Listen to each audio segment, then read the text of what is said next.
हरे कृष्ण। तो जो 8वां अध्याय है वो हरे हम कृष्ण प्रभु जी, दंडवत प्रणाम। धन्यवाद। धन्यवाद। हरे कृष्ण प्रभु जी, दंडवत प्रणाम। प्रणाम।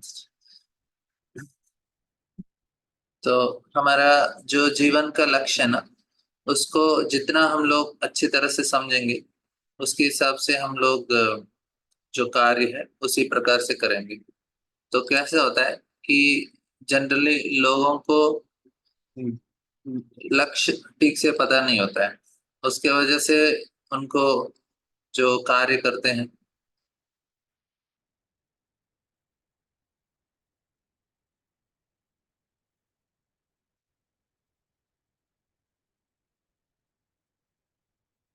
उनका जो कार्य होता है उस लक्ष्य के आधारित नहीं होता है, क्योंकि लक्ष्य ठीक से पता नहीं होता है उनको। तो इधर क्या है, 8वां अध्याय में हमको जो हमारा जीवन का लक्ष्य है वो बहुत साफ साफ बताया गया है। तो हम लोग इसको अध्याय को समझने का प्रयास करेंगे। कल का जो श्लोक है बहुत महत्वपूर्ण श्लोक है। तो 2-3 श्लोक जो पहले इस सेक्शन का हम लोग पढ़ने का प्रयास करेंगे, बहुत इंपॉर्टेंट श्लोक। यम यम वापि स्मरं भावम त्यजन्तन्ति, इसके पहले का श्लोक भी इंपॉर्टेंट, ये भी ले लेंगे एक बार। तो अंत काले च मामेव स्मरन् मुक्त्वा कलेवरम यः प्रयाति समद्भावम याति नास्ति अत्र संशयः। तो भगवान बोलते हैं अंत काल में उनका स्मरण होना चाहिए, और जीवन के अंत में जो केवल मेरा स्मरण करते हुए शरीर का त्याग करता है और तुरंत मेरे स्वभाव को प्राप्त करता है, इसमें रंच मात्र भी संदेह नहीं है। तो हमारा जीवन इस प्रकार से होना चाहिए ताकि हम ज्यादा से ज्यादा भगवान का स्मरण कर सकें। तो भौतिक चीजों में प्रगति गलत नहीं है। गलत क्या है, भगवान को भूलना गलत है। तो क्या होता है कि हम भौतिक चीजों में बहुत प्रगति करते हैं, तो भगवान को भूलने का बहुत चांसेस होता है कि हम लोग किसी चीज पे ध्यान रखते हैं और भगवान का स्मरण करना भूल जाते हैं। इसलिए वो चिंता का बात है। ऐसा तो कुछ समस्या नहीं है, आपके पास बड़ा घर हो, बड़े 4-5 गाड़ी हो, बहुत बड़ा नौकर चाकर हो, सब कुछ हो, कुछ गलत नहीं है। गलत क्या है, भगवान को बोलना गलत है। तो ये चीज हो रहा है इस दुनिया में, तो उसके वजह से लोग दुखी हैं। हम लोग भगवान नहीं है, बाकी सब कुछ है, तो होगा नहीं। दो चीजें इधर हमको इस अध्याय में बहुत विशेष समझने को है। तो भगवान नेक्स्ट श्लोक भी ये बहुत इंपॉर्टेंट श्लोक है। यम यम वापि स्मरं भावम त्यजन्ते कलेवरम तम तम एव इति कौन्तेय सदा तद्भाव भाविता। देखिए, हमको अगले जन्म, सभी को ये प्रश्न रहता है मेरा अगला जन्म क्या होगा। तो अगला जन्म बहुत साफ है इधर। हमारा अगला जन्म क्या है, और ज्यादा हम लोग चिंता करने का जरूरत नहीं, अभी पता चल जाएगा। अभी मैं अपना शरीर छोड़ दूंगा, मुझे अभी पता चलेगा कि मैं क्या बनने वाला हूँ, क्योंकि मेरा चेतना में ऐसा है। तो मैं तो साफ साफ समझ जाऊंगा कि हाँ, मेरे चेतना के हिसाब से तो मैं ऐसा हूँ, तो मुझे मेरा जन्म तो यही होने वाला है। तो ऐसा ज्यादा कुछ मैजिक नहीं होता है। आप सडनली शरीर छोड़ दिया, कुछ तो जादू टोना हो जाएगा, नहीं। अभी मैं बता रहा था कि कोई व्यक्ति अपने घर में कोई किसी चीज के प्रति आसक्त हो, भरत महाराज हिरण के प्रति आसक्त थे, और मैं किसी चीज के प्रति आसक्त हो गया, तो फिर उसके हिसाब से मेरा शरीर मिल ही जाएगा। अलग से मुझे ज्यादा इसका क्या बोलते हैं, चिंता का मतलब चिंता नहीं, ज्यादा कुछ गेस करने का जरूरत नहीं है। एक साउथ में, दक्षिण भारत में ना, इधर कोई मरते हैं तो उसके बाजू में उसका जब लाश लगा के उसके बाजू में आटा का ये रखते हैं, पिसा हुआ उसका पाउडर रख देते हैं उसके बाजू में। तो ना उसके ऊपर वो अगला शरीर में कौन सा शरीर जाने वाला है ना, उसका पैर का निशान आ जाता है। मुर्गी का पैर का निशान आया, बकरी का आया, गाय का आया, मनुष्य का आया, उससे पता चल जाता है कि कौन से शरीर मिल गया इस व्यक्ति को। तो अ- अभी हमको कैसे पता चलेगा, अभी ऐसा ही है। अभी मैं इस रूम से दूसरा रूम जा रहा हूँ, अभी जो चेतना है उसी चेतना के अनुसार दूसरा शरीर मिल जाएगा, बस उतना ही है। तो मेरे हिसाब से अभी मैंने इस घर घर लिया, तो दूसरे घर जा रहा हूँ, दूसरा घर खरीद रहा हूँ मैं, तो किसके हिसाब से करूँ, कितना पैसा है उसके हिसाब से मेरा अगला घर मिलेगा ना। तो उसी प्रकार अगला शरीर भी ऐसा ही मिलता है, कितना पुण्य किया है, कितना मैंने ये किया उसके हिसाब से, और उससे ज्यादा कितना पुण्य और कितना अच्छा चेतना है, कौन सा चेतना में। बस अभी का चेतना मेरा देवताओं का चेतना मैंने बढ़ा लिया, तो मैं देवताओं को लोग चले जाऊंगा। भगवान के भक्त जो वैकुंठ में हैं उनके चेतना के अनुसार रहूंगा तो वैकुंठ चले जाऊंगा। यम यम वापिस परम भाव, बस कौन सा भाव में, ऐसा ही है। इसलिए हमारा चेतना को शुद्ध करना ही जीवन का लक्ष्य होता है। बाकी का अभी थोड़ा बहुत हमारे लिए चीजों का जरूरत है, लेकिन वो ही सब कुछ नहीं है। मतलब बोलते हैं देखो मेरा बेटा ने इतना किया, मेरा बेटा ने इतना किया, मेरा बेटा ये है वो है। ठीक है भाई, भौतिक चीजें आपने तो इकट्ठा कर लिया, लेकिन चेतना को कितना परिवर्तन किया, चेतना को कितना शुद्ध किया, कहाँ तक आप पहुंचे जिस चेतना से हैं। तो हमारा जो स्थिति है ना भौतिक दुनिया में, हमारा चेतना के ऊपर आधारित है।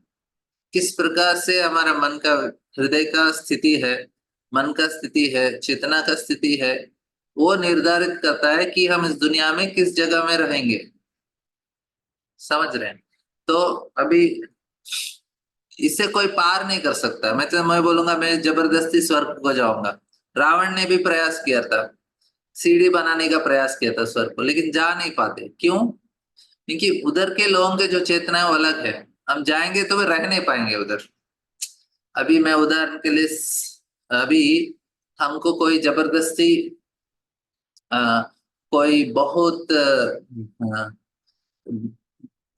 अमीर घर में रखते हैं, और हमको उस जगह का कुछ अम, मतलब उस परिवार के जैसे चेतना नहीं है, उधर रह नहीं पाएंगे। अभी कोई बस्ती वाला है, वो मुंबई में ना लोगों को बस्ती वालों को गवर्नमेंट घर बना के देती है दूसरी जगह। वो लोग क्या करते हैं, उस घर को रेंट में देते हैं, फिर आके बस्ती में रहते हैं। बोले क्या है क्योंकि वो रह नहीं पाते उधर। भक्त सिद्धांत सरस्वती ठाकुर बोलते हैं कि एक मछली बेचने वाला रहता, उसको किसी घर में रुकना था रात में, उसको नींद ही नहीं आ रहा था। तो फिर क्यों नहीं नींद आ रहा था, उसका जो मछली का टोकरी तो बाहर था। फिर आके वो टोकरी को घर के अंदर रखता है, फिर सो जाता है, क्योंकि वो मछली का स्मेल चाहिए था उसको सोने की। मतलब एक बार एक चीज पे आदत हो जाता है तो उधर ही रहते हैं वो लोग। कभी कभी हम जाते हैं ट्रेन में, देखते हैं अरे इस जगह में कैसे रह पाएंगे लोग, लेकिन उनको आदत हो जाता है, और उनको अच्छा जगह दिया तो रह नहीं पाएंगे। अभी हम लोग बस्ती में जाकर रह नहीं पाएंगे, क्यों? हमारा हो नहीं पाएगा, बोलेंगे अरे थोड़ा तो एटलीस्ट नीट एंड क्लीन चाहिए। उसी प्रकार वो लोग भी बहुत अच्छा जगह दिया ना, कुछ समय के बाद उनको भी ये मजा नहीं आएगा उनको बोले नहीं नहीं ये चीज जमेगा नहीं। अभी कोई बहुत तमोगुणी है, उसको आप अच्छे से साफ सुथरा घर देंगे, उसको अच्छा नहीं लगेगा। साफ सुथरा खाना देंगे, वो बोलेंगे ये खाना नहीं चाहिए मुझे, कुछ और ही चाहिए उसको मांस मछली ही खाएगा, वो दारू ही पिएगा। क्यों? उसका चेतना उसी लेवल पे है। उसी प्रकार हमको स्वर्ग में जाएंगे, हम बोलेंगे मुझे तो बिरयानी चाहिए, मुझे तो वड़ा पाव चाहिए, नहीं तो पानी पूरी चाहिए। स्वर्ग में ये नहीं मिलने वाला, उधर तो कुछ और मिलेगा। बोलेंगे अरे मजा नहीं आ रहा है मुझे, टेस्ट हमको टेस्ट लगेगा ही नहीं उसमें। बोले ये क्या खा रहे हैं लोग कुछ और चाहिए मुझे। जब हम उसके चेतना में रहेंगे तब उधर रहेंगे तो अच्छा रहेगा। अभी कोई जापान वाला को लेके आके हम अपना भारत देश का खाना खिलाएंगे, एक दिन दो दिन, एक हफ्ता दो हफ्ता एक महीने तक चलेगा। उसके बाद बोलेगा अरे मुझे छोड़ दो यार, मैं अपना जापान जाता हूँ उधर ही खाना है, उधर ही रहना है, इधर जमेगा नहीं मुझे। उसको जमे, हम भी उधर कोई दूसरे देश में जाएंगे, उनका खाना नहीं खाते। अमेरिका, अभी भारत देश से अमेरिका जाते हैं ना, बहुत सारे लोग भारत का ही खाना खा लेते हैं उधर जाके, इधर का ही चावल चपाती सब्जी यही बनाते हैं। कुछ लोग उधर का चीज को खाते खाते आदत पड़ जाता है, लेकिन बहुत सारे लोग ये भारत का ही सब्जी खाते हैं क्योंकि बचपन से ऐसा आदत। तो मैं बता क्या रहा हूँ कि हमारा चेतना के हिसाब से हमारा पोजीशन रहता है। हम लोग को कोई ब्रह्मलोक भेज दिया, वापस आ जाएंगे। बोले अगले फ्लाइट का टिकट बुक करा दो, मुझे नहीं रहना है ब्रह्मलोक में। इतना सत्वगुण है, में बोर हो जाएंगे हम लोग। सत्वगुण ना बहुत बोरिंग होता है जो रजोगुण में है उसके लिए, और रजोगुण बोरिंग होता है जो तमोगुण में है। उसको खाना पीना और सोना चाहिए बस। तो हम लोग रह नहीं पाते, हम तो बोलेंगे अरे टीवी नहीं है, कहाँ स्वर्गलोक में आ गए। टीवी नहीं है कैसे रह सकते, हमको टीवी है तो रहने दो। एक बार एक बख्शीदान ठाकुर, अ, बख्शीदान ठाकुर, नहीं प्रभुपाद जी एक उदाहरण देते हैं। एक बार एक प्रचारक गए थे रूस में। वो गए थे जिधर कोयले का घन रहता है ना, जो उधर खोदते हैं कोयला निकालते हैं, ऐसा, जो उधर गए थे। और लोग उसके नीचे बैठ के बहुत काम करते हैं, मतलब उनको धरती के अंदर जाना पड़ता है, बहुत सारा ऐसा जो सुरंग रहते हैं, उसमें जाके दिन भर काम करते हैं, खोदते खोदते खोदते कोयला निकालते हैं उससे। एक प्रचारक गए थे, हाँ, वो क्रिश्चियन प्रचारक। तो उन्होंने उधर जाके बोला कि आप भगवान को मानना चाहिए, नहीं तो आप नर्क चले जाओगे। वो लोग ऊपर नीचे देखने लगे उस आदमी को, बोले क्या है नर्क, क्या होता है? भगवान को मानना मानना वो ठीक है, लेकिन नर्क क्या होता है बता। वो बोले नर्क, नर्क तो काला रहता है, कुछ हवा नहीं रहता, इतना गर्मी रहती है। तो फिर वो एक दूसरे को देखने लगे और आजू बाजू में देखने लगे। कोयला का जो काम करते हैं ना वो भी ऐसा ही है, पूरा काला है, पूरा इसना। वो बोले बहुत काम करना पड़ता है, और तो हम तो कर ही रहे हैं। उनको कुछ फर्क ही नहीं पड़ रहा है, हम लोग तो पूरा काला है इधर, बहुत गर्मी है, बहुत काम करना पड़ता है। उनको लगता है क्या फर्क पड़ता है, हम तो इधर ही है, कहाँ जाएंगे और नरक को। तो फिर उसने सोचने लगा कि क्या बोलना चाहिए। उसने बोला देखो, नरक में ना आपको अखबार नहीं मिलते। तो सारे लोग बोले बाप रे, अखबार नहीं मिलता, इतना बुरा जगह है। ठीक है, हम लोग भगवान को मानेंगे, हमको नहीं जाना उधर जिधर अखबार नहीं है। मतलब उनके लिए नरक क्या है, उस समय तो अखबार है, अभी क्या है नरक मतलब जिधर टीवी नहीं है, जिधर मोबाइल नहीं है, वो नरक जैसा है। तो स्वर्ग में तो टीवी नहीं है और मोबाइल नहीं है। इधर के लोगों को भेजेंगे, अभी के बच्चों को स्वर्ग में, वो बोलेंगे हमको नरक क्यों भेज दिया। हमको वापस धरती में भेज दो, इधर टीवी नहीं है मोबाइल नहीं है, हमको चाहिए चाहिए नहीं, हमको तो टीवी और मोबाइल जिधर है उधर ही रखो। तो उधर का चेतना अलग है, वैसे ही लोग जा सकते हैं। तो हमारा जो स्थिति है ना ये भौतिक दुनिया में, कैसे हम अपने चेतना को रख रहे हैं। बिना मोबाइल के तो इतने साल जिए थे हम लोग, अभी अभी एक 20 साल से, 20 साल भी नहीं, हाँ 20 साल से ही मोबाइल आया अच्छा से, उससे पहले कहाँ था। तो फिर उस समय था, मतलब थोड़ा लोगों के पास था, 20 साल से सभी के पास आने लगा।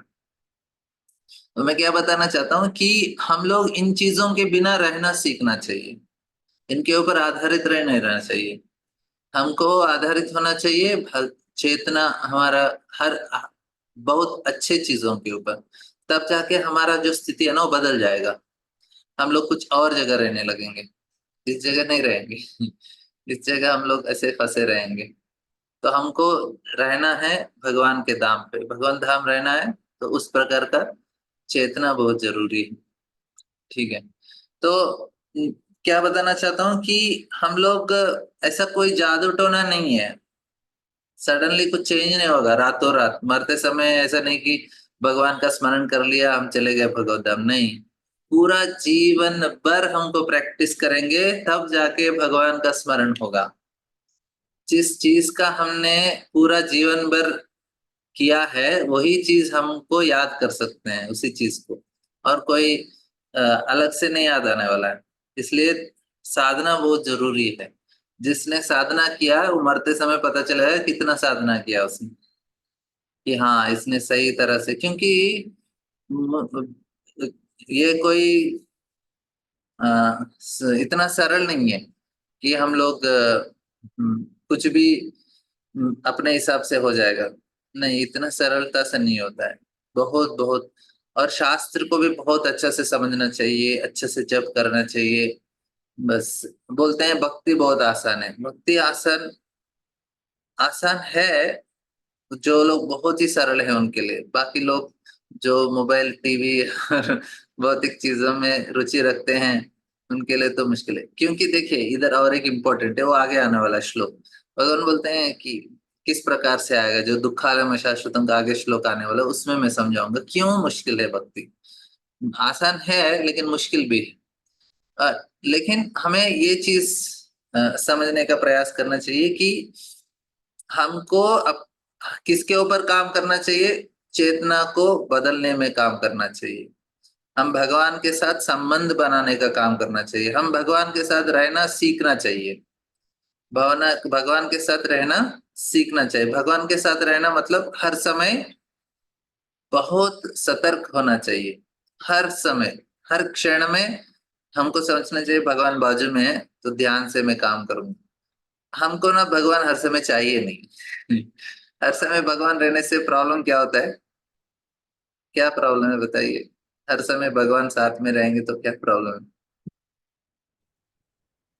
पहला चीज टीवी आपने नहीं देख के इच्छा सकते। से नहीं, हरे कृष्ण। हाँ, जो अपने मन में आया वो जो नहीं कर सकते हैं, हाँ सही बताया। तो भक्त। हमको अपना चीजों को करना है, और भगवान रहेंगे तो उनके हिसाब से करना पड़ता है। ऑलरेडी घर में 10 4 लोग हैं, उनके हिसाब से करते करते हमारा दिमाग खराब हो जाता है। अरे हर समय इसका मेरे हिसाब से भी चलना चाहिए कुछ चीज। तो हमको ना थोड़ा स्वतंत्रता चाहिए, और हमको थोड़ा भोगने के लिए थोड़ा फैसिलिटी भी चाहिए ना। सब कुछ फ्री में मतलब ये भी चाहिए वो भी चाहिए। भगवान रहेंगे तो होगा नहीं वो।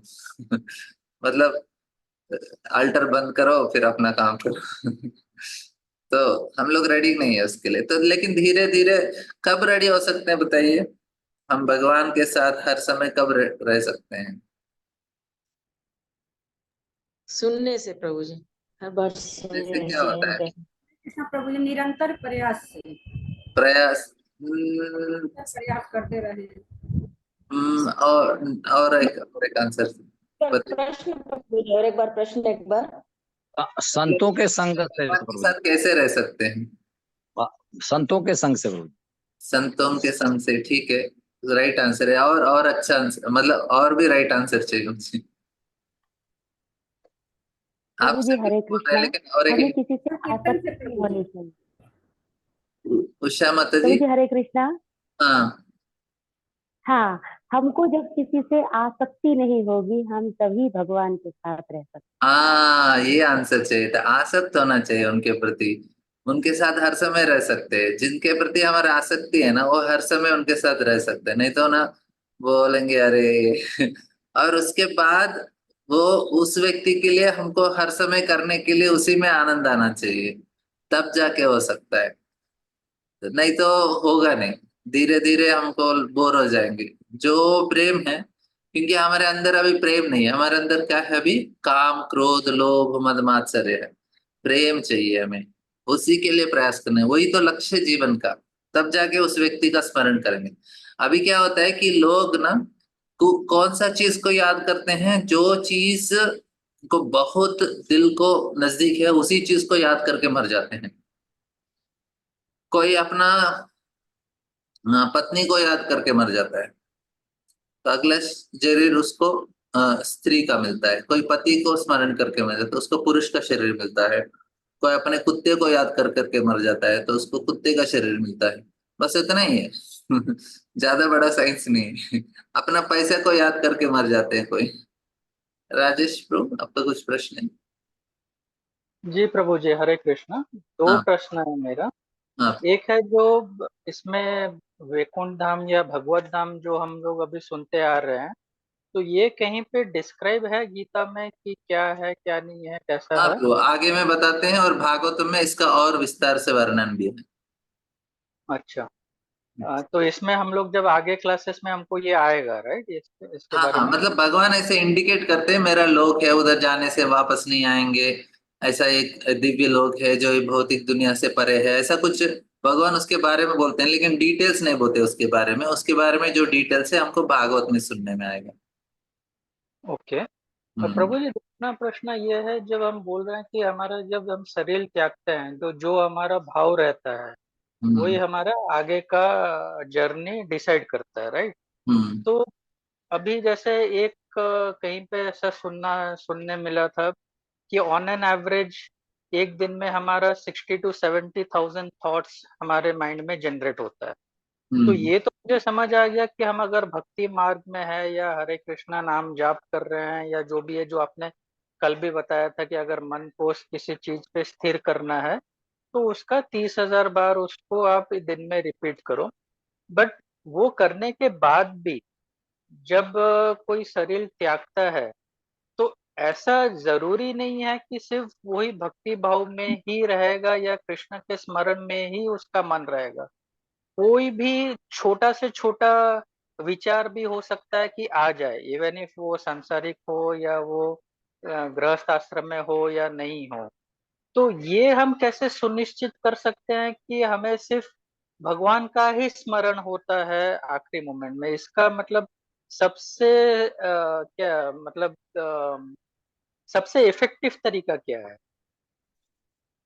हाँ प्रभु, तो इसमें क्या होता है कि भगवान खुद मदद करते हैं उनको स्मरण करने के लिए, जिस व्यक्ति ने साधना किया हो। हालांकि उसके चेतना से कुछ और भी आ रहे हैं, तो भगवान खुद उसके चेतना में प्रवेश करके उसको मदद करते हैं। एक चीज। दूसरा है प्रभु कि नॉर्मल भी जो साइंस के हिसाब से, मतलब जो इसके हिसाब से साइंस, मतलब जो साइंटिफिकली देखेंगे कि जो चीज हम लोग बहुत बहुत आसक्त हैं, हमारे जो आने वक्त, मतलब जो अंतिम समय में उसी चीज को वो, क्योंकि क्या होता है कि हमारा अभी जो चेतना है ना, उसका 3 लेवल होता है। एक होता है कि हमारा चित्त में, और दूसरा होता है मन होता है, तीसरा होता है बुद्धि होता है। ये तीनों लेवल में हमारा चेतना है अभी। तो एक बोलते हैं हम लोग unconscious mind, subconscious mind, conscious mind, जो अभी हम लोग जो सोच रहे हैं वो। लेकिन सबसे जो अंदर में हमारे, वो चित्त में स्थिर रहता है हमारा जो चेतना। सब जिससे ज्यादा हमने प्रैक्टिस किया, वो चित्त को प्रभावित करता है। और जब हम बहुत ही विकट परिस्थिति में रहते हैं, तो जो चित्त के अंदर है वो बाहर निकलता है। उदाहरण के लिए, एक बार एक मंत्री रहते हैं, एक व्यक्ति आता है एक राज्य में, और वो बहुत अच्छा से 10-15 भाषा बोल लेता है, और बहुत अच्छा से भाषा बोलते हैं और लिखते हैं, पढ़ते हैं। और वो राजा को चैलेंज करते हैं, आप बताइए कि मेरा जो मातृभाषा क्या है, पहचान लीजिए अभी, कोई इतने सारे भाषा में। तो फिर उसके मंत्रियों को पूछते हैं, बोले ठीक है कल बता देंगे। फिर वो जाता है, तो शाम के समय में वो कहीं जा रहा था, तो फिर कुछ मंत्री ऐसे कुछ सैनिकों को भेजते हैं, और उसको ना कपड़ा ढक देते हैं, और बहुत पीटते हैं उसको, उस व्यक्ति को, और चिल्लाने लगता है। किसमें चिल्लाया? अपने मातृभाषा में चिल्लाता है। फिर अगला दिन बोलते हैं, देखो आपका ये मातृभाषा।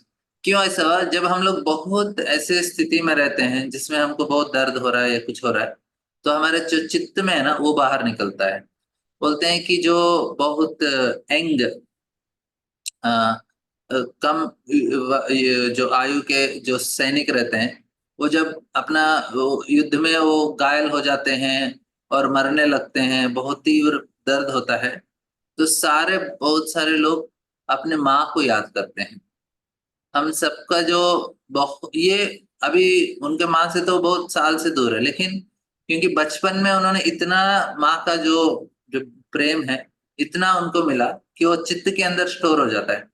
जब हमको बहुत ऐसा स्थिति होता है जो दर्द का, तो तुरंत हम अपने माँ को याद करते हैं। तो उसी, क्योंकि वो अंदर है, तो अभी हमने प्रैक्टिस किया भगवान को याद करना, तो चित्त तक हमने इतना प्रेम से भगवान को बुलाया, तो हमारा जब इस स्थिति में आएगा, जो हम लोग बहुत कठिन स्थिति में है, मृत्यु के समय में इतना दर्द होता है, तो उस समय वो चित्त में जो है वही बाहर निकलता है। तो इसलिए साधना करना जरूरी है, क्योंकि लोग सोचेंगे अरे हरे कृष्णा बोल देंगे मरते समय, लेकिन बोल क्यों नहीं पा रहे हैं? क्योंकि वो चित्त में कुछ अलग चीज है।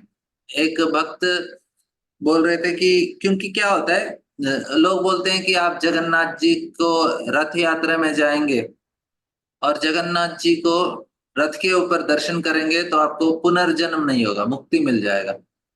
अभी कैसे मिलेगा मुक्ति? जगन्नाथ जी को रथ में देखते हैं।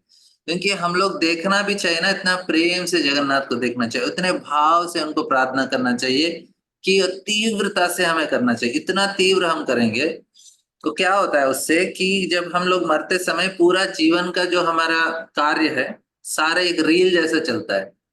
सारा इंसिडेंट बचपन से लेके अभी तक मरते समय तक जो भी हुआ, बहुत कम समय में पूरा जो जीवन है पूरा हमारे आंखों के सामने से जाता रहेगा। और जिस चीज में हमने इतना आसक्ति और इतना भाव और इतना तीव्रता से जिस चीज को हमने अनुभव किया ना, उस चीज में आके रुक जाता है वो। फिर उसका स्मरण करते करते व्यक्ति छोड़ देगा। तो अभी ऐसा रील जाते जाते आप जगन्नाथ जी का रथ यात्रा आपने देख लिया, तो जगन्नाथ जी का दर्शन मिलेगा उसमें।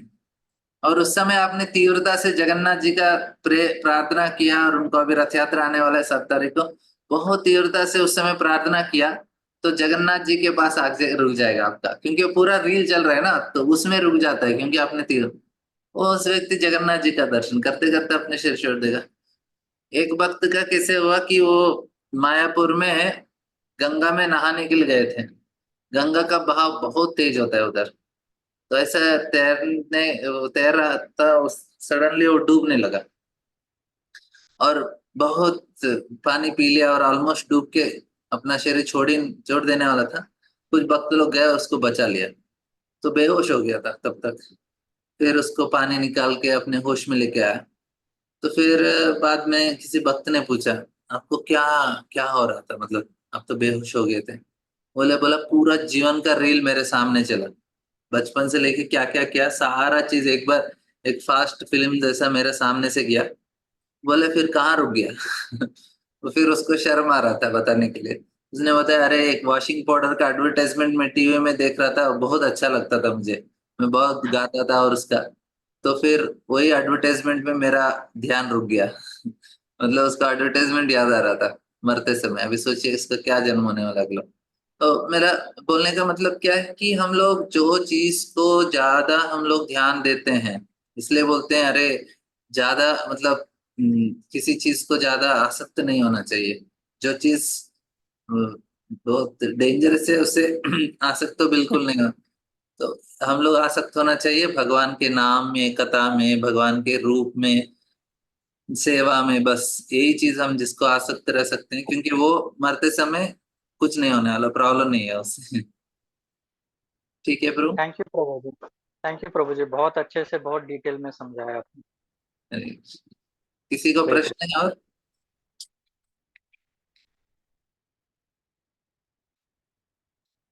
तो ये जो मरते समय जो भाव है बस, और जिसने प्रैक्टिस किया उसी को मिलेगा। ऐसे नहीं कि अरे ये तो इतना पैसा कमाए लोग, इतने अमीर है, इतने सक्सेसफुल हो गए, ये हो गया वो हो गया, लेकिन मरते समय क्या होने वाला है उसका किसी ने ध्यान दिया क्या? उसको मरते समय अपना पैसा याद आएगा, इसलिए समस्या है। पैसा कमाना गलत नहीं है, भगवान को भूलना गलत है।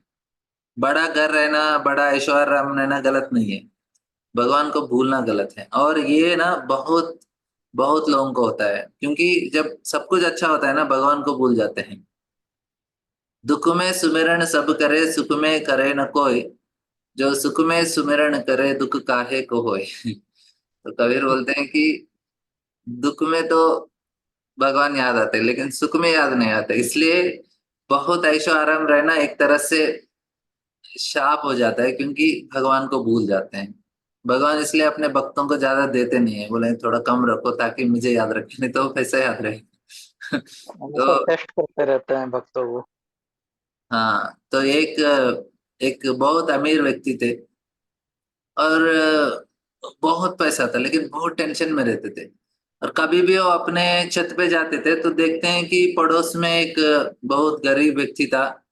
बहुत आराम से उसका बीबी बच्चा था, बहुत आराम से रहता था, बहुत गरीब था लेकिन एकदम मस्त था। शाम में आराम से 9-7 बजे तक खा के सो जाते थे, सुबह उठते थे अपना आराम से करते थे। ये तो इतना टेंशन में रहता था, कुछ नींद नहीं आता था। उसने सोचा अरे मेरे पास इतना पैसा है, मैं इतना टेंशन में हूँ, इतना गरीब है, उसको तो आराम से चल रहा है, तो करना क्या चाहिए बोला। तो फिर उसने क्या किया, एक झोले में उन्होंने 99 सोने का सिक्का रखा, और उसने अपने छत से उनके आंगन में फेंक दिया। तो फिर फेंकने के बाद फिर वो देखने लगा क्या होगा। तो ये गरीब व्यक्ति आया, उसको देखा, तो उसने देखा कि अ, एक तैली है, उसको खोल के देखा, उसमें तो सोने का सिक्के हैं। बहुत खुश हो गया, फिर उसको गिनने लगा, तो उसमें कितना था? 99 था। बोला नहीं नहीं, 100 होना चाहिए। फिर से गिनने लगा, 4-5 बार गिना, फिर उसको तो 99 लगा। तो फिर उसने सोचा, अरे इसको तो 100 करना ही करना है, अभी 99 है। तो फिर रात भर उसने फिर सोचा इसको कहाँ रखेंगे। फिर एक जगह गड्ढा खोदा, उधर रख दिया, फिर भर दिया। फिर ये अमीर आदमी ऊपर से देख रहा है। तो फिर 10 मिनट के बाद उसको थोड़ा डर लगा, अरे यहाँ कहाँ रख दिया मैंने, कोई देख लिया तो। फिर उसको निकालता है, फिर खोद के कहीं और जगह लगाता है। फिर रात में 3-4 बार आके उसको देख रहा है। फिर जाके फिर लगता है उसको डर नहीं, आधा आधा इधर, आधा उधर, आधा फिर उसको निकाल के कुछ और जगह आधा रखता है। फिर 2-3 घंटे के बाद आके उठ के देख रहा है। तो फिर रात भर वो सोया नहीं, मेरा आदमी ऊपर से देख रहा है कि क्या हुआ है उसका। इसको भी नींद चला गया। क्यों? क्योंकि उसका आसक्ति आ गया उसमें। और अभी 99 है, उसको क्या करना है? उसको 100 करना है। पहले उसने तो बहुत ढूंढा उधर, शायद इधर उधर गिर गया होगा, इधर उधर गिर गया होगा, उसको 99 दिख रहा था। और फिर अगला दिन भी ऐसा हुआ। फिर उसको लगा कुछ तो गड़बड़ है, कि मैं इस चीज में आसक्त हो गया, इसलिए मेरा जो पीस ऑफ माइंड है, जो शांति है, वो चला गया। ये एक्चुअली बहुत लोगों को होता है। जब उनको पैसा नहीं रहता है, थोड़ा बहुत आता है ना, तो उसको लगता है कि और बढ़ाना चाहिए, और बढ़ाना चाहिए। उसके वजह से उनका जो मन की शांति है, अपने आप चला जाता है। तो पैसा है, लेकिन लोगों को और भी कारण है पैसा का, लेकिन एक चीज उसका है कि बहुत सारा चीज होता है उससे। पहला चीज होता है, लोग भगवान को भूल जाते हैं, बस उतना ही है। जो बहुत बड़ा चीज है। प्रभु जी, एक और प्रश्न है जो हाँ प्रभु। आपने पहले एक्सप्लेन के रिलेटेड, अगर कोई जैसे एक्सीडेंटल डेथ वगैरह, तो उस टाइम तो दर्दनाक होता है और बहुत ही मतलब फास्ट होता है। उस इसलिए क्या उसको अकाल मृत्यु बोलते हैं। अकाल मृत्यु से बचना चाहिए, क्योंकि अकाल मृत्यु से में, हाँ, अकाल मृत्यु में लोग स्मरण बेकार हो करना जाए। मुश्किल हो जाता है और लोग। जो एक्सप्लेन किया वो पर आपकी आवाज ना ब्रेक हो रही है, ठीक से आ नहीं रही। प्रभु जी डिस्कनेक्ट हो गया था। हाँ तो मेरा प्रश्न वही था, मतलब प्रश्न वही है, बट अगर अकाल मृत्यु होता है तो उस समय वो जब देह त्याग करता है, तो उस समय वो कैसे भगवान को याद कर सकता है या अपने मन को स्थिर रख सकता है?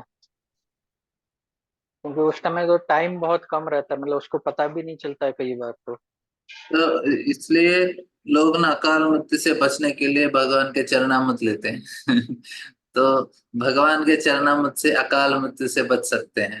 भगवान का नाम लेने से अकाल मृत्यु से बच सकते हैं।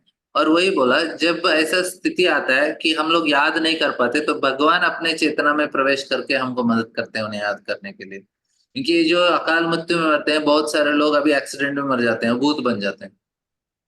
उनका तो समय अलग था और उन्होंने अलग टाइम पे अपना शरीर छोड़ दिया। तो ये भी एक समस्या है, भूत बनने का ये चांस। भी ये भी है ना प्रभु जी, हमारा जो भी हम नाम लेते रहते हैं भगवान का, वो भी हमको भगवान अकाउंट में लेते हैं ना। हाँ हाँ, वो तो हर भी समय। हम जैसे हम डिवोटी रहते हैं, हम सब कुछ करते हैं, अगर वो प्रभु जी ऐसा बोल रहे हैं अकाल मृत्यु होता है, तो हम जो भी वो दिन तक हमने कितना भी भगवान की स्मरण किए हुए रहते हैं, वो भगवान अकाउंट में लेते हैं। हाँ हाँ, ऑफ कोर्स जरूर लेंगे भगवान। तो ऐसे हमने जितना उनके स्मरण किया है, उतना भगवान काउंट करेंगे, हम्म कहीं वेस्ट नहीं जाएगा वो। वेस्ट नहीं हम्म होता है, लेकिन क्या होता है कि हमको भगवान मदद करते हैं। और कुछ समय क्या होता है कि जो भक्ति हमने किया है, वो अगले जन्म से हम कंटिन्यू करते हैं। उनको भूत का शरीर में नहीं मिलेगा, बाहर लोगों का मिलने का चांस रहता है अकाल मृत्यु में। लोग ऐसे हम्म एक्सीडेंट में मर जाते हैं, कुछ हादसे में मर जाते हैं, तो भूत बन अरे जाते वो ऐसा होता है कि जो डिवोटी नहीं रहते हैं वो ऐसा रजोगुण में रहते हैं वो उनकी बात अलग होती है। जो डिवोटी रहती है, अगर बाई चांस अकाल मृत्यु हो जाता है तो हमारा जो भी क्रेडिट में रहता है वो अकाउंट में आते हैं। हाँ हाँ, वो तो हमारे अकाउंट में रहता है। उधर से भगवान मदद करते हैं, भक्तों को कहीं भी छोड़ते नहीं भगवान, उनको आराम से भगवान बचाते हैं। मोस्टली अकाल मृत्यु कम होता है, कभी एक्सीडेंट में भक्त लोगों का अपना शरीर छोड़ दिया तो भी उनको भगवान बचाते हैं। प्रीति माता जी। हरे कृष्णा प्रभु जी। हाँ जैसे अभी आप आसक्ति के बारे में बता रहे हैं, तो जैसे हम माताएं लोग हैं, हमारा तो पूरा आधा जीवन तो परिवार के बीच में गुजरता है, लेकिन बच्चे के लिए क्या बनाना, प्रभु जी के लिए, भले उसमें हम भगवान जी की सेवा करते हैं, माला जप करते हैं, लेकिन दिमाग में बोलता है दिन भर अ, पता है कि भगवान के लिए खाना बनाना है, भगवान के लिए करना है, लेकिन वो एक टाइम रहता है ना, नहीं इसको टिफिन देर हो रही है, टिफिन बनाना है। वो तो कहीं ना कहीं हमारी आसक्ति बच्चों में और प्रभु जी में, मतलब पूरा 40 इयर्स तो हम उसी में चले जाता है। तो वो कितना हम तब भगवान के लिए कितना हम दृढ़ता से करना चाहिए, या फिर कैसे कर सकते हैं, क्योंकि माताओं का सबसे बड़ा प्रॉब्लम तो यही रहता है कि एक्चुअली माता जी को ना बहुत एडवांटेज भी रहता है प्रभु जी लोगों से ज्यादा। एडवांटेज क्या है कि जब उनको भगवान कृष्ण मिल जाते हैं तो उतना ही भाव से वो कृष्ण का भी सेवा कर सकते हैं। प्रभु जी लोगों का ना थोड़ा टाइम लगता है, माता जी लोगों का इजी क्या है कि उनको जल्दी से अपना मन दे देते हैं, मतलब भाव जल्दी उनको अंदर आ जाता है। तो भगवान कृष्ण मिलते हैं तो उनको भगवान कृष्ण, आप भगवान के फोटो कुकिंग करने से पहले आप ऑल्टर में जाके आप राधा कृष्ण राधा गोविंद किसी का जो फोटो है उनको दर्शन कीजिए और सोचिए अरे इनके लिए मुझे खाना बनाना है। तो फिर आप जाएंगे ना, बहुत प्रेम से ध्यान से बनाएंगे और उनको आरती देते समय जितना आप घर वालों को जितना फीलिंग रहता है उतना फीलिंग हम भगवान कृष्ण के प्रति भी लेके आ सकते हैं।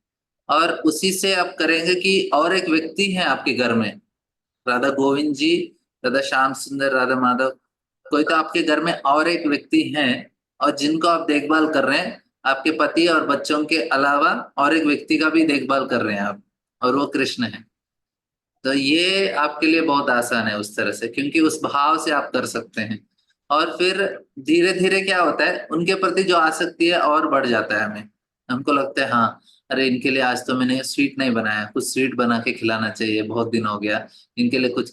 तो आप जितना अपने पति और बच्चों को करते हैं ना, उतना ही भाव से आप उनके लिए भी कर सकते हैं।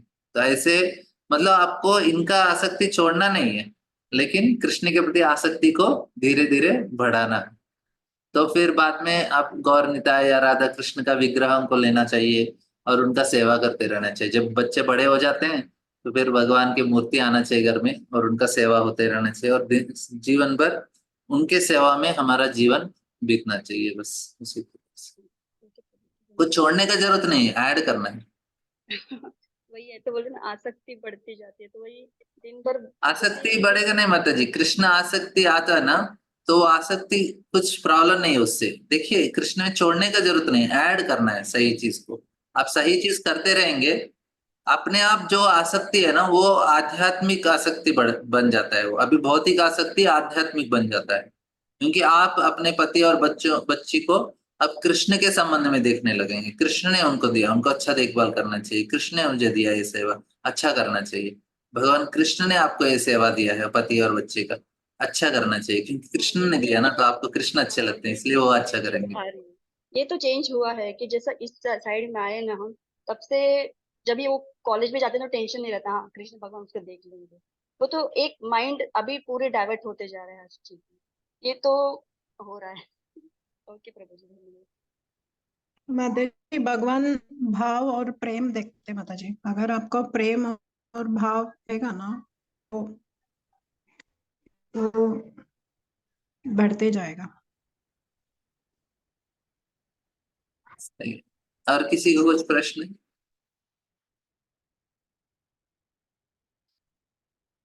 क्योंकि ये थोड़ा इम्पोर्टेंट श्लोक है इसलिए मैंने थोड़ा टाइम लिया, ताकि आपको 8वां अध्याय आपको इस श्लोक से याद रहेगा। यम यम वापि स्मरण भाव, आपको कौन से भाव में रहना चाहिए। क्योंकि हम लोग ऐसे नहीं, अभी लोग बोल देते हैं अरे ये तो भगवत धाम चले गए, ऐसे थोड़ी जाते हैं भगवत धाम। दिन भर बैठ के टीवी देखता है वो, भगवत धाम थोड़ी जाएगा। ऐसे नहीं जाते। जो दिन भर बैठ के इसने जप किया ना, उसका गारंटी बोल सकते कि हाँ ये जाने का चांसेस है। ऐसे नहीं कि वो भी जाने का है, उसको भक्त का शरीर मिलने का गारंटी है। तो ऐसा है, हमको भक्त भगवान को याद रखना चाहिए। अगला शरीर मिला, कहाँ जाएंगे उसका चिंता मत कीजिए। भगवान को भूलना नहीं चाहिए, बस इतना ही सोचना चाहिए।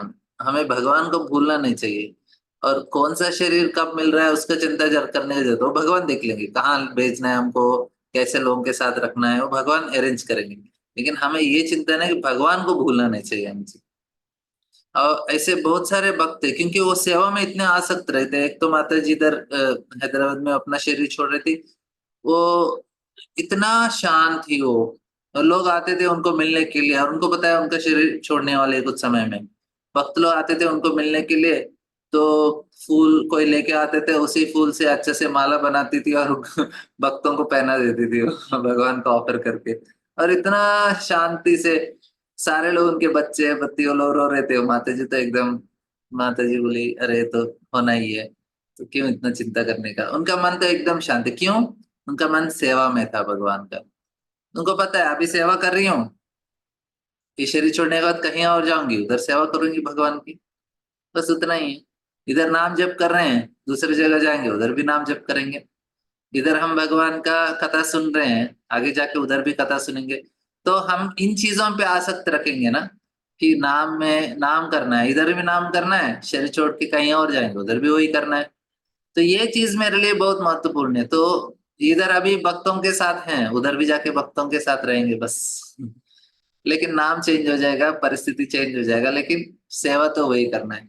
तो हम सेवा में आसक्त रहेंगे। कोई भी स्थिति ऐसा आता है तो हम बोलेंगे ठीक है भगवान, कहीं भी आप रख लीजिए, लेकिन आपका सेवा से हमें वंचित मत कीजिए। आपका सेवा करने दीजिए, आपका नाम जप करने दीजिए, आपका भक्तों का संग दीजिए, आपका कथा में कथा सुनने का मौका दीजिए। बस हमको कथा सुनना है। कथा नहीं मिला तो ऐसा लगना चाहिए हमको किसी ने, हम सांस लेने से रोक दिया। अभी ऑक्सीजन कम हो गया तो हम सांस नहीं ले पाएंगे, तो कितना तकलीफ होता है। तो भगवान का कथा नहीं सुनने को मिल रहा है जिस दिन, नाम लेने को नहीं मिल रहा है जिस दिन, भक्तों का संग नहीं मिल रहा है, भगवान का सेवा नहीं मिल रहा है, उस दिन हमें ऐसा लगना चाहिए कि मुझे किसी ने सांस रोक दिया मेरा। मुझे हवा नहीं मिल रहा है। तो इतना हमको तकलीफ होना चाहिए, तब जाके हम बोल सकते हैं हाँ हाँ अच्छा अच्छा है हमारा अभी। स्थिति अच्छा है कि हम लोग भगवान का नाम नहीं लेने की मिल रहा है, तो हमको तकलीफ होना चाहिए उसमें। हमको लगना चाहिए आज छोड़, आज 16 माला आपको करने का जरूरत नहीं। हमें ऐसा नहीं लगना चाहिए अरे बस आज तो छुट्टी मिल गया, अभी तो 16 माला आज करने का नहीं है, आराम से रेस्ट लेंगे, आज क्लास नहीं है रेस्ट लेंगे, आज कुछ सेवा नहीं है आराम करेंगे। ऐसा नहीं होना चाहिए। हमको तकलीफ होना चाहिए, अरे क्या आज आरती नहीं है, आज सेवा नहीं है, आज संग नहीं है, तो तकलीफ होना चाहिए हमें। तो ऐसा स्थिति में पहुंचना चाहिए, तो फिर हम लोग कहीं भी रहेंगे फिर आराम से रह सकते हैं। ठीक है। तो हमें इन चीजों के ऊपर हम आसक्त बनाएंगे तो बहुत अच्छी स्थिति में हम लोग। नहीं तो स्थिति गलत, मतलब आईसीयू में सारे लोग, इस दुनिया के लोग, लोग सोचेंगे कि ये भक्त लोग को कुछ है नहीं, भगवान का स्मरण करते रहते हैं, क्योंकि उनको पता नहीं कितने डेंजर सिचुएशन में है वो लोग। देखिए अभी तो आपका स्थिति अच्छा है, पैसा है, सब कुछ है, और कोरोना आया, एक एक कुछ मेरे, मैं जिधर रहता था मेरे घर के सामने पति पत्नी थे, उनके 5-6 घर थे, बहुत अमीर थे वो लोग, बहुत में थोड़े बहुत अमीर थे। तो फिर पति गए कोरोना में, और एक हफ्ते के अंदर पत्नी भी, दोनों ने अपना शरीर छोड़ दिया। मतलब इतना सारा पैसा था, इतने सारे लोग, इतने धनवान लोग, कोरोना के समय पे किसी को छोड़ा नहीं कोरोना ने, सभी को लेके गया। फिर क्या फायदा? आपका चेतना कहाँ है? अपने प्रॉपर्टी में बस। तो समय तो बर्बाद कर दिया, अपने जीवन तो बर्बाद कर दिया। ये जो सारा आसक्ति है ना, कुछ आने वाला नहीं है। तो कभी भी कुछ भी हो सकता है। इतने बड़े बड़े लोग अपना शरीर छोड़ देते हैं, तो उनको कुछ फायदा नहीं होता एक्चुअली उससे। देखिए हमको वो जितना जरूरी है, क्योंकि पैसा रहने से क्या होता है ना, हमारा टेंशन नहीं रहता, हम लोग आराम से अपना भक्ति कर सकते हैं। उसके लिए ही पैसा चाहिए। सिर्फ दिखावा के लिए कितना बड़ा हूँ, कितना ये हूँ, उसके लिए नहीं चाहिए हमें। हमको थोड़ा शांतिपूर्वक एक जीवन चाहिए ताकि हम अपना भक्ति कर सकें। ऐसा थोड़ा अच्छा सोसाइटी में रहे, कुछ जगह रहे, ताकि हम अच्छे से भक्ति कर सकें। उसी के लिए हमको सारा चीज चाहिए, थोड़ा सुख सुविधा चाहिए ताकि हम भक्ति कर सकें, और किसी और के लिए नहीं चाहिए। लेकिन लोग उसी को जीवन का लक्ष्य होते हैं, सुख सुविधा ही जीवन का लक्ष्य मानते हैं, इसलिए बेचारे बहुत तकलीफ में हो जाते हैं। सुख सुविधा तो भोगते हैं, लेकिन कुछ समय के बाद क्या होता है, अभी लोग ना उसको अभी न्यूजीलैंड में ऐसे बोलते हैं कि 1,000 मतलब 80,000 का पिज्जा होता है, उसका पिज्जा का कॉस्ट 80,000 है। अभी उसको खाने के बाद वो सिर्फ उसका थोड़ा घमंड बढ़ेगा कि मैंने 80,000 का पिज्जा खाया। वो बाहर 3,000 में मिल जाएगा, लेकिन उसने 80,000 खर्च किया है, उससे सिर्फ घमंड बढ़ता है बस, उस और क्या है। तो हमारा जिह्वा को थोड़ा बहुत आनंद दे सकते हैं, सुनने के लिए थोड़ा आनंद मिलता है, देखने को आनंद मिलता है, थोड़ा बहुत उसी में। तो ये सारा चीज बर्बाद नहीं करना चाहिए हमारा समय उसमें, क्योंकि मरते समय कुछ काम नहीं आने वाला है।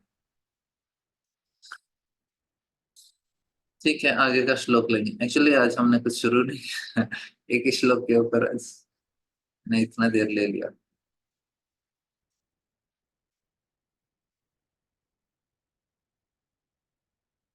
तस्मात् सर्वेषु कालेषु मामनुस्मर युध्य च मय्यर्पितमनो बुद्धिर् मामे वैश्यस संशयः। बहुत अच्छा श्लोक है, इस अध्याय में ना बहुत अच्छे अच्छे श्लोक हैं। अतएव हे अर्जुन, तुम्हें सदैव कृष्ण रूप में मेरा चिंतन करना चाहिए, और साथ ही युद्ध करने की कर्तव्य को भी पूरा करना चाहिए। अपने कर्मों को मुझे समर्पित करते करके तथा अपने मन एवं बुद्धि को मुझ में स्थिर करके तुम निश्चिंत रूप से मुझे प्राप्त कर सकोगे। देखिए इधर बहुत अच्छा श्लोक है, ये बोल रहे हैं आप चिंतन करना चाहिए, मेरा चिंतन करना चाहिए, और साथ ही साथ युद्ध करने के कर्तव्य को भी पूरा करना चाहिए। अभी हमारा कर्तव्य युद्ध नहीं है, हमारा कर्तव्य घर का काम करना कर्तव्य है। लेकिन घर का काम करना गलत नहीं है, भगवान का चिंतन नहीं करना गलत है। भगवान का चिंतन नहीं होता है, काम हो रहा है घर का, लेकिन चिंतन किसी और चीज का हो रहा है। तो ये चीज गलत है। अब चिंतन भगवान का, लेकिन भगवान का चिंतन कैसे होगा? जब सुबह उठ के हम माला जप करते हैं ना, तो भगवान का चिंतन करना आसान हो जाता है। ये बात है, भगवान का चिंतन कब होगा? जब हम लोग सुबह उठ के भगवान का माला जप करते हैं। तो माला जप करने से हमारा चिंतन करना आसान हो जाता है। इसलिए प्रभुपाद जी ने इतना मतलब 27,000 बार हम लोग 16 माला जो जप करते हैं, वो करने का एक ही मकसद है, ताकि दिन भर हमारे मन में भगवान का चिंतन हो। नहीं तो कुछ और चीजों का चिंतन हो जाता है।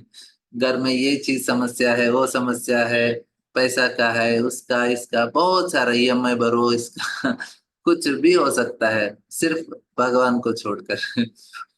तो इसलिए सुबह साधना करना बहुत जरूरी है, ताकि चिंतन भगवान का हो। तो साथ काम हो रहा है, लेकिन चिंतन किसी और चीज का हो रहा है।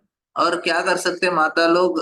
भगवान का कथा लगा सकते हैं। क्लासेस अभी हमारा रिकॉर्डिंग्स होता है किसी लेक्चर्स का जो आपको अच्छा लग रहा है, और उन लेक्चरों का रिकॉर्डिंग लगाते लगाते आपको अपना घर का काम करना चाहिए।